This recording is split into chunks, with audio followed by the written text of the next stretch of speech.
Hey everybody, Jared with Ductless Plus. I just kind of want to show you the progress we're doing on these ducted SEZ units right here. You can see that we made our custom little attachment. It wasn't a lot of duct work, however, it did go through.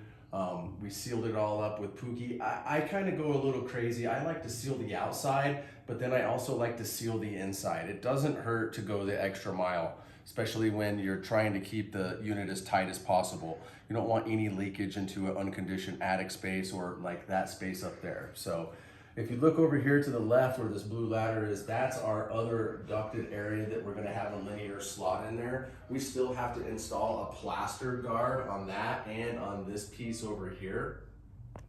The return air duct is all connected through that little attic and it comes out right over here. You'll see it right here. We're gonna tie this in to this back little return air piece here. And as you can see, it is flex duct. We kind of ran the flex duct up and through there and bent it as far as we could so that we can actually make the unit as quiet as possible that way. So we oversized the little return on there to an 8-inch duct. The duct that's coming off the back of it is only a 6-inch duct. So we made this a little bit bigger and we're gonna suck a lot of air through two 10-inch pipes for this little tiny unit here. So it should sound very, very, very quiet. So far I'm pleased with the outcome of this installation. Tomorrow we're gonna run the refrigeration pipes. We also ran the control wire over here. You'll see it coming on the wall right over here. We ran it up and over. We ran the control wire down this little wall. You can't see it up there, but what we do here, you can kind of see it's still a little wet, but we like to caulk our holes where we run it through a wall. So this is gonna dry and this is gonna make it nice and, sealed up so you don't get no air draft coming through the wall. This is a cinder block wall that was part of the old house that got cut. And if you look up in here, you can see that there's a void right up in there.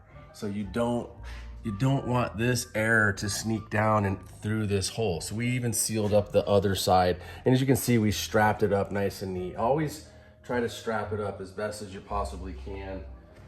And also, one thing I do want to stress about this particular unit, this wire is a shielded wire. This is a DC controller, okay, not AC voltage. This is a 12 volt DC.